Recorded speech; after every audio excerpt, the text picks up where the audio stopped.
Hello, this is Read Through the Bible in a Year with Ruth Long. Grab your coffee and let's enjoy some scripture together. Acts chapter 25. 3 days after arriving in the province, Festus went up from Caesarea to Jerusalem, where the chief priests and Jewish leaders appeared before him and presented the charges against Paul. They urgently requested Festus as a favor to them to have Paul transferred to Jerusalem, for they were preparing an ambush to kill him along the way. Festus answered, "Paul is being held at Caesarea, and I myself am going there soon. Let some of your leaders come with me and press charges against the man there, if he has done anything wrong." After spending 8 or 10 days with them, he went down to Caesarea, and the next day he convened the court and ordered that Paul be brought before him. When Paul appeared, the Jews who had come down from Jerusalem stood around him, bringing many serious charges against him, which they could not prove. Then Paul made his defense. "I have done nothing wrong against the law of the Jews or against the temple or against Caesar."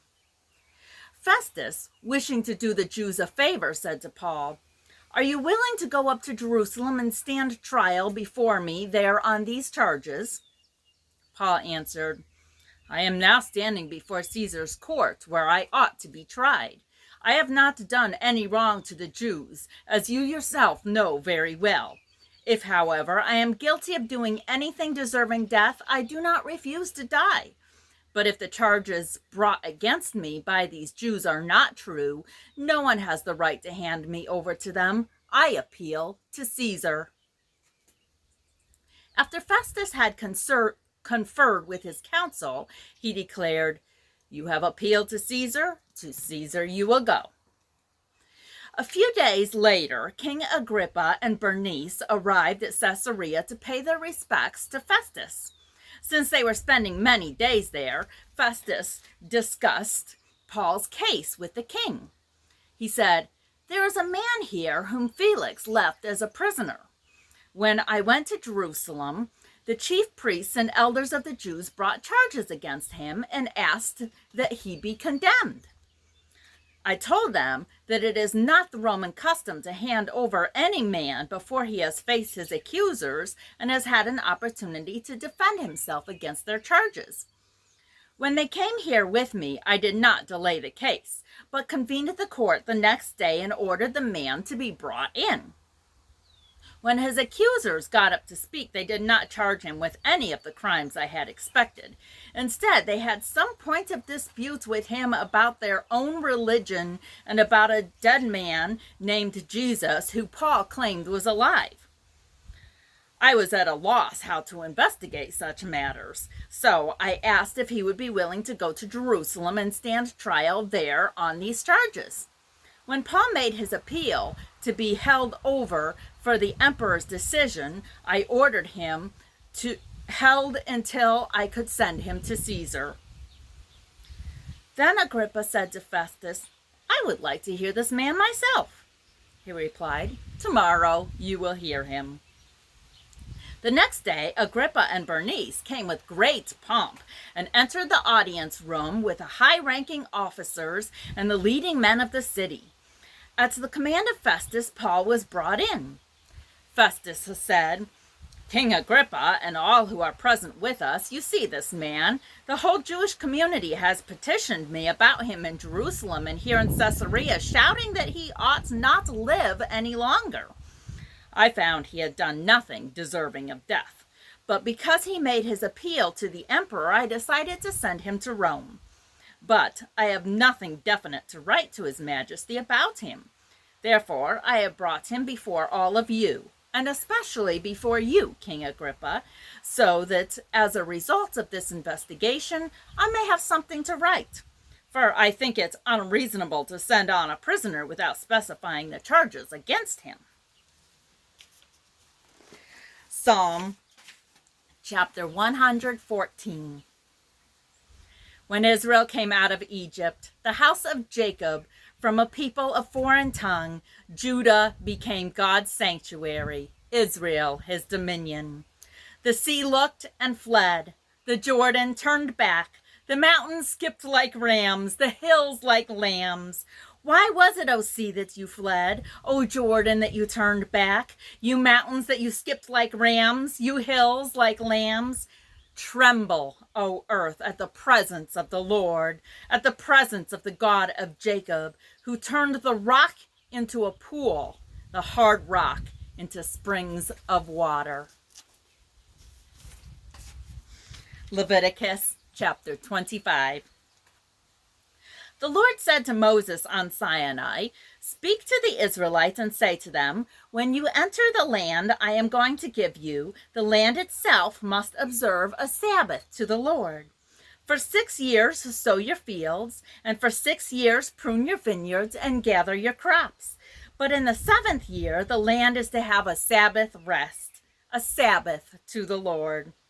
Do not sow your fields or prune your vineyards. Do not reap what grows of itself or harvest the grapes of your untended vines. The land is to have a year of rest.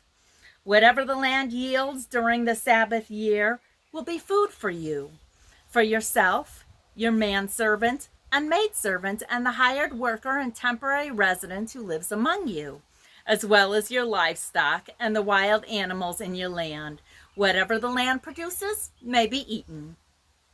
Count off 7 Sabbaths of years, 7 times 7 years, so that the 7 Sabbaths of years amount to a period of 49 years.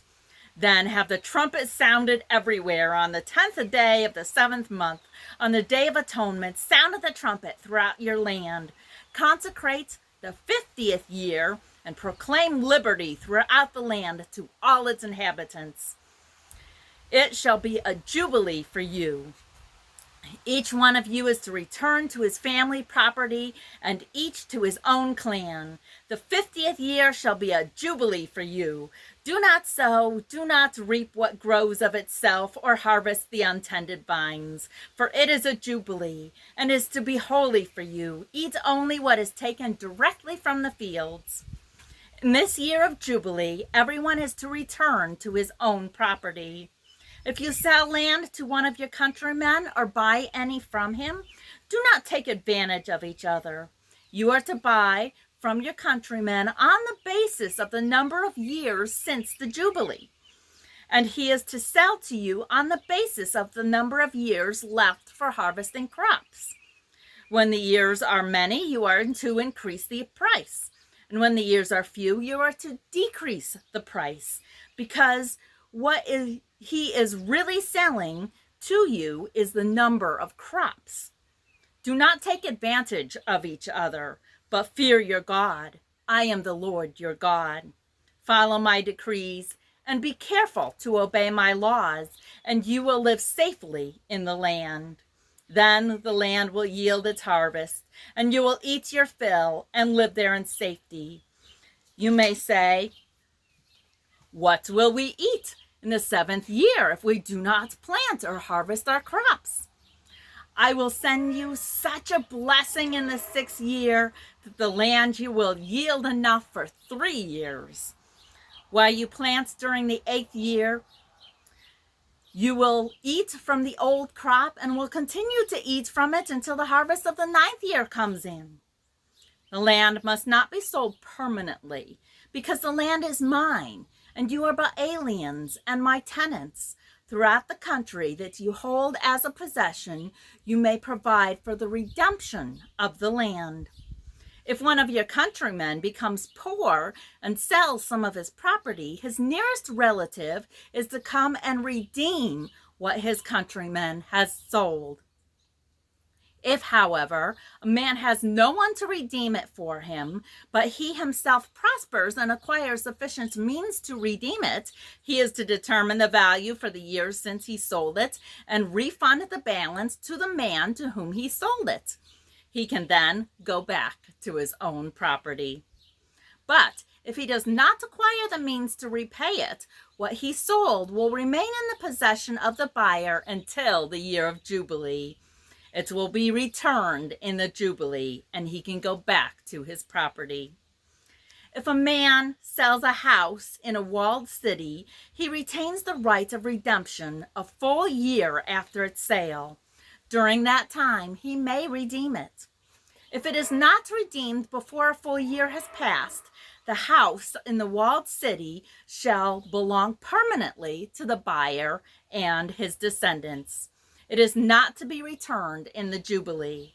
But houses in villages without walls around them are to be considered as open country. They can be redeemed, and they are to be returned in the Jubilee. The Levites always have the right to redeem their houses in the Levitical towns which they possess. So the property of the Levites is redeemable. That is, a house sold in any town they hold, and is to be returned in the Jubilee, because the houses in the towns of the Levites are their property among the Israelites. But the pasture land belonging to their towns must not be sold. It is their permanent possession. If one of your countrymen becomes poor and is unable to support himself among you, help him as you would an alien or a temporary resident, so he can continue to live among you. Do not take interest of any kind from him, but fear your God, so that your countrymen may continue to live among you. You must not lend him money at interest or sell him food at a profit. I am the Lord your God, who brought you out of Egypt to give you the land of Canaan and to be your God. If one of your countrymen becomes poor among you and sells himself to you, do not make him work as a slave. He is to be treated as a hired worker or a temporary resident among you. He is to work for you until the year of Jubilee.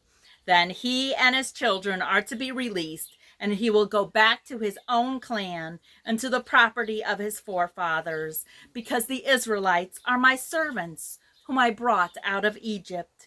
They must not be sold as slaves. Do not rule over them ruthlessly, but fear your God. Your male and female slaves are to come from the nations around you. From them you may buy slaves. You may also buy some of the temporary residents living among you and members of their clans born in your country, and they will become your property. You can will them to your children as inherited property and can make them slaves for life, but you must not rule over your fellow Israelites ruthlessly. If an alien and a temporary resident among you becomes rich, and one of your countrymen becomes poor and sells himself to the alien living among you or to a member of the alien's clan, he retains the right of redemption after he has sold himself. One of his relatives may redeem him. An uncle or a cousin or any blood relative in his clan may redeem him. Or if he prospers, he may redeem himself. He and his buyer are to count the time from the year he sold him up to the year of Jubilee. The price for his release is to be based on the rate paid to a hired man. Sorry, I lost my place. I had a fly biting me. If he prospers, he may redeem himself. He and his buyer are to count the time from the year he sold himself up to the year of Jubilee. The price for his release is to be based on the rate paid to a hired man for the number of years. If many years remain, he must pay for his redemption a larger share of the price paid for him. If only a few years remain until the year of Jubilee, he is to compute that and pay for his redemption accordingly. He is to be treated as a man hired from year to year. You must see to it that his owner does not rule over him ruthlessly. Even if he is not redeemed in any of these ways, he and his children are to be released in the year of Jubilee. For the Israelites belong to me as servants. They are my servants, whom I brought out of Egypt. I am the Lord your God. Thank you for listening. Have a blessed day.